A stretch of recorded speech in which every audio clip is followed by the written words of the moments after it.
Mari kita sama-sama jadikan Batam ini Hong Kong barunya Indonesia. Jangan sampai mereka ke Vietnam, ke Kamboja, kemana-mana. Sayang itu. Nah tadi kan kalau Bapak bilang membawa investor-investor yang asing itu ke Kepri, maksudnya ada jalan lagi bahwa kita harus membenarkan infrastruktur. Rencananya ke depan infrastruktur seperti apa yang akan Bapak rencanakan?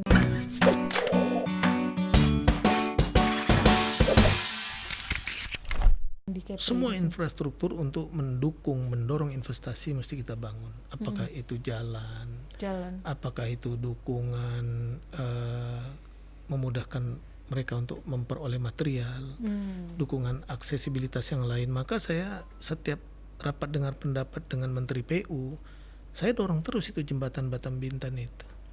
Salah satu alasan saya katakan 1 tahun hari ini hampir 3 juta turis ke Kepri, turis asing. Tapi length of stay-nya sangat singkat. 2 hari, 3 hari mereka pulang. Mereka datang ke Bintan, pulang lagi. Yang dari Singapura ke Batam pulang lagi. Jarang mereka memperpanjang masa tinggalnya dari Singapura Bintan ke Batam karena aksesnya tak tersedia cepat. Harus naik turun kapal, ini itu kendaraan. Kalau ada jembatan, saya kira yang dari Singapura ke Bintan bisa nyebrang ke Batam. Begitu yang dari Batam balik lagi ke Bintan. Jadi memang kalau kita bicara infrastruktur, itu yang selalu dipersoalkan oleh investor. Maka di Bintan itu saya benahi dulu semua jalan-jalan, aksesibilitas ekonomi saya dorong. Walaupun mungkin performanya belum cantik apa yang kita harapkan karena saya juga ngejar pemerataan gitu saat itu. Tapi saya pikir kita selalu mendapat positive point lah dari para investor ketika mereka mau menanamkan investasi di Bintan karena walaupun sederhana infrastrukturnya tersedia dengan baik gitu. Jadi itu. Pak, jembatan Batam Bintan ya. Batam Bintan. Iya. Jadi Pak Ansar tetap akan dorong itu ya. Oh, itu jadi prioritas. Karena saya pikir itu jadi generating faktor ekonomi kita. Pak, gitu. Tadi Pak Ansar sampaikan soal hampir mirip-mirip dengan targetnya Kadin. Apakah persoalan atau isu ekonomi itu akan jadi apa ya, istilahnya gimmick atau apa? Bahasa ini visi misinya Pak Ansar di pilkada ini. Oh iya, jelas. Karena saya ingin linearkan itu dengan dua kebijakan strategis nasional pemerintah di masa pandemi. Pertama itu dalam kita membahas rencana kerja kementerian dan lembaga seluruhnya di pusat itu temanya 2. Pertama percepatan pemulihan ekonomi, yang kedua reformasi sosial. Maka dia harus linear nih dengan daerah. Nah bagi kita multipliernya kan luas. Tidak hanya kita merecovery ekonomi dengan membangun infrastruktur macam-macam, tapi kita ingin mengundang investasi lebih banyak ke Kepri ini.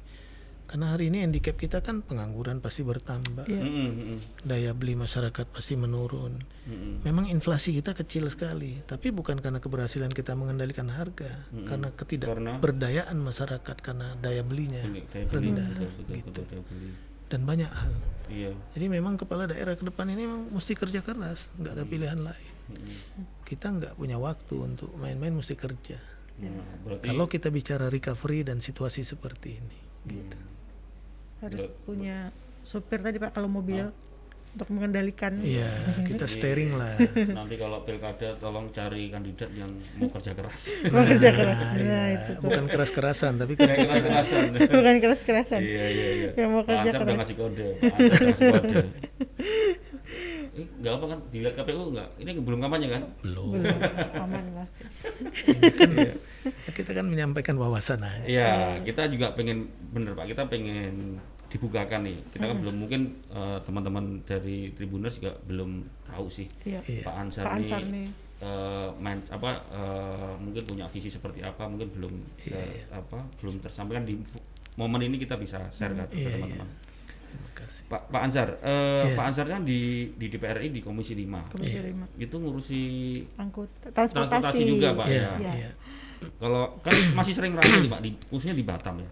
Soal angkutan online dan dengan angkutan lokal khususnya di Batam. Menurut Pak Ansar harusnya bagaimana sih? Soal angkutan online ini? Ya saya kira begini ya, angkutan online itu sejauh itu dibutuhkan oleh masyarakat dan memenuhi peraturan perundangan, saya kira tidak ada salahnya itu dilegalkan gitu ya. Nah, kita kalau bisa bahkan mendorong angkutan-angkutan konvensional kita menjadi angkutan yang sifatnya online gitu. Dan kita juga mendorong masyarakat untuk berpikir maju di era digital ini. Nah, hanya yang penting buat kita berharap angkutan online ini jangan hanya jadi objek pemilih aplikator gitu. Tapi mesti ada kesetaraan di antara pengemudi dengan pemilih aplikator. Nah, itu juga yang sedang kita bahas di Komisi 5. Karena banyak sekali asosiasi online yang menyampaikan masukan-masukan laporan kepada kita, dan kita sebagai wakil rakyat ya mesti membicarakan itu sungguh-sungguh. Nah, yang penting barangkali pengaturannya perlu kita atur secara bersama. Jangan karena juga angkutan online-nya, angkutan konvensionalnya mati gitu ya. Nah, itu kan sebenarnya persoalan yang harus kita dudukkan bersama dengan prinsip-prinsip mutual lah. Saling menghargai satu dengan yang lain. Pak, kalau ngomongin Anambas sama Natuna ini kan mereka itu semua bergantung sama pariwisata. Iya. Benar kan, Pak? Nah, di posisi sekarang ini yang new normal ini gimana dengan mereka? Terus apa yang bisa dilakukan sama mereka? Iya, teman-teman pariwisata ini kan kasihan tuh Pak, gara-gara COVID, apalagi kita lihat kayak Anambas kemarin juga, teman-teman dari Bintan juga, Bintan ya, juga. Kalau menurut Pak Ansar, gimana nih Pak? Ya, saya kira begini ya, kalau bicara pariwisata kan memang ini sektor usaha yang paling terdampak. Ya. Dan kalau bicara Anambas mungkin sama nasibnya seperti yang lain. Ya.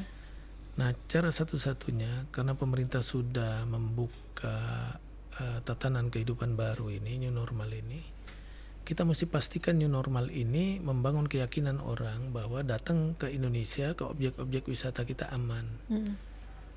Termasuk di Bintan saat ini kan. Kemarin Pak Luhut itu komunikasi dengan Menteri Luar Negeri Singapura, meyakinkan bahwa datang ke kita itu udah pada posisi yang aman.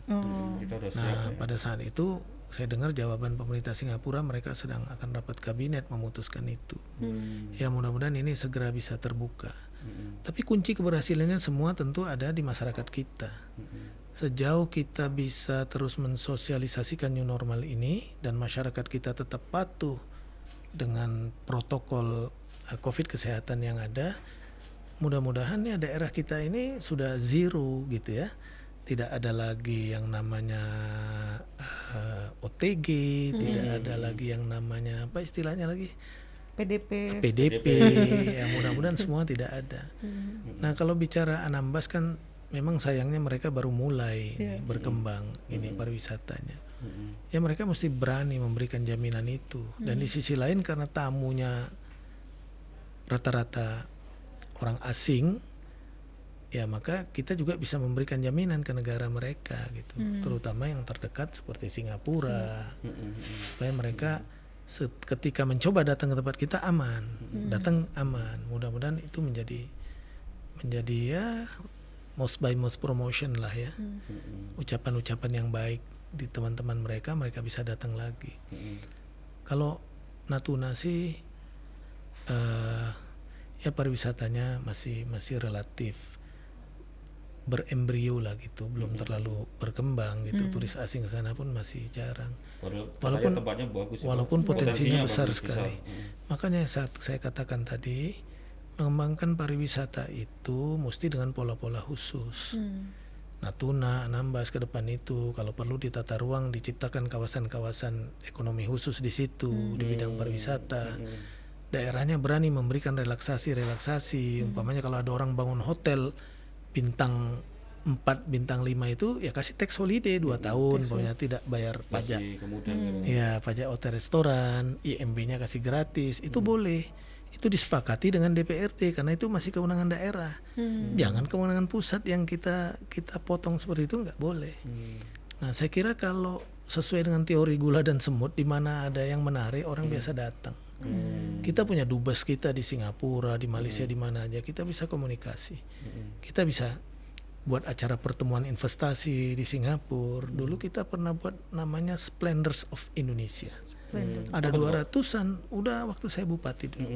Ada 200-an itu investor-investor dari berbagai negara di Singapura itu hadir.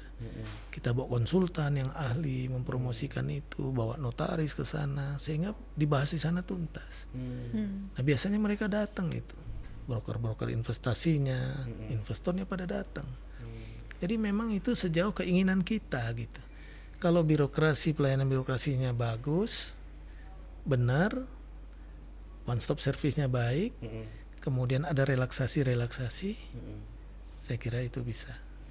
Pak Ansar, iya. kalau Pak Ansar tadi sampaikan ekonomi akan jadi isu besar Pak Ansar sebagai gimmick nanti Iya. di Cagup ya. Iya. Tadi sempat sampaikan perlu mungkin misalnya kayak di Anambas Natuna bikin kawasan ekonomi khusus, atau mungkin Pak Ansar memang ada rencana misalkan nanti jadi gubernur akan ciptakan kawasan-kawasan ekonomi khusus itu, atau Ya saya kira saya harus lakukan itu. Pak ya. Saya membangun Bintan dulu ada growth pool ekonomi yang saya ciptakan. Ada 6 pusat-pusat pertumbuhan ekonomi yang saya dorong. Seperti kawasan industri Lobam, kawasan resort di Lagoy, di Trikora, kawasan ekonomi khusus yang sekarang sudah berapa triliun itu sedang proses untuk smelter apa semua. Yang belum terwujud hanya CBD ibu kota waktu itu. Kalau ada kawasan-kawasan growth pool itu kita dorong dia berkembang, kita hanya tinggal ngurusin petani, nelayan, UMKM karena pasarnya ada. Kita tinggal membina mereka. Maka dulu di Bintan itu mohon maaf sampai UMKM pun untuk packaging-nya tuh saya sediakan. Pemda yang menyediakan. Kita punya packaging house dulu. Jadi supaya performanya bagus. Dia nggak pakai lem, pakai itu, ketahanannya juga bagus. Semua izin-izin industri rumah tangga, sertifikasi halal dulu semua Pemda yang bayarin semua. Jadi memang kalau kita mau bicara UMKM, keberpihakan pemerintah mesti ada di situ. Gitu. Pak Ansar, kalau kita pengen lihat nih kemampuan Pak Ansar memetakan, memapping potensi-potensi ekonomi di Kepri. Nah, kalau Lingga sendiri menurut Pak Ansar gimana Pak? Apa kalau maksudnya ketika nanti jadi gubernur potensi apa yang seharusnya atau mungkin akan dilakukan terkait dengan Lingga? Lingga itu alamnya bagus dan lengkap. Waterfall, air terjunnya ada beberapa, cantik sekali. Hutannya bagus. Dari Resun dari Resun ke Pancur itu ada mangrove seperti di Amazon, cantik sekali. Tapi belum tersentuh oleh pikiran bahwa potensi wisata di situ besar. Wisata. Nah, untuk mendukung pariwisata di situ perlu infrastruktur memang. Kalau perlu di Daiknya sendiri itu, ya bangsa 1.600 meter itu ada airport mini untuk pesawat-pesawat jet kecil Gulfstream itu, saya kira nggak terlalu mahal kok. Airport itu kalau dia datarannya bagus, saya kira 200 miliar, 250 miliar cukup. Itu kan hanya runway-nya, kemudian ruang tunggu dan air traffic control-nya. Tak terlalu mahal.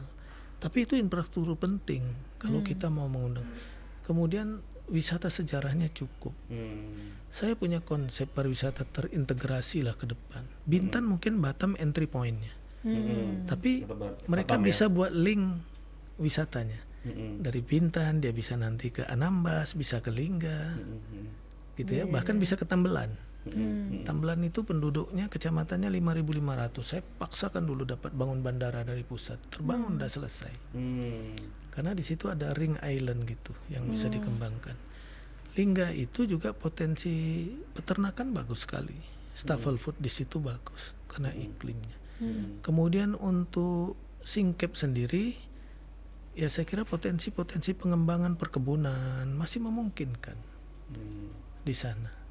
Kemudian perikanan di Lingga itu sangat memungkinkan. Tapi untuk komoditi-komoditi yang mungkin nilai ekonomisnya tinggi, mungkin perlu keramba-keramba. Untuk komoditi-komoditi ikan yang punya nilai ekonomis tinggi, saya kira itu bisa. Kita memang perlu pikirkan Lingga supaya tak terjadi disparitas antar wilayah. Betul. Dan saya pikir itu bisa kita lakukan. Ya. Lingga itu ada pulau, Benan namanya. Dulu sudah ada embrio. Saya ke situ, saya ketemu orang asing ada 10 orang. Saya lihat ada dibangun villa-villa oleh provinsi tapi sudah jelek sekali. Kasurnya di dalam sudah. Saya kira itu bisa dijadikan sebagai embrio karena aksesnya dari jembatan 6 itu dekat. Tapi sayang itu belum tersentuh. Harusnya itu bisa jadi efek domino ke pulau-pulau kecil lainnya. Kalau itu kita kembangkan, maka kelembagaannya di situ mesti bagus, sarana kesehatannya mesti lebih bagus, kebersihannya mesti lebih bagus, pendukung pariwisatanya bagus, amenitinya itu. Saya kira itu bisa dijadikan embrio untuk pulau-pulau lain. Jadi memang karena gubernur itu biasanya hanya koordinator, dia mesti nenteng kepala daerah untuk selalu berdiskusi. Susah kalau gubernur jarang ketemu sama bupati wali kota gitu. Ini kita bicara inilah ya. Nggak ngetes nih. Iya, jangan sampai Lingga dicuekin. Iya. Ini bukan titipan loh Pak. Ini cuma masih kita jarang aja denger Lingga itu jadi isu. Saya selalu katakan, jangan jargon Bunda Tanah Melayu itu hanya selalu dijadikan jargon politik ketika mau pilkada. Nah, tapi buktikan bahwa ya keberpihakan kita ke daerah-daerah yang makroekonomi dan sosialnya itu masih relatif di bawah, itu harus kita suntik dengan program-program suntikan yang kuat. Begitu. Betul.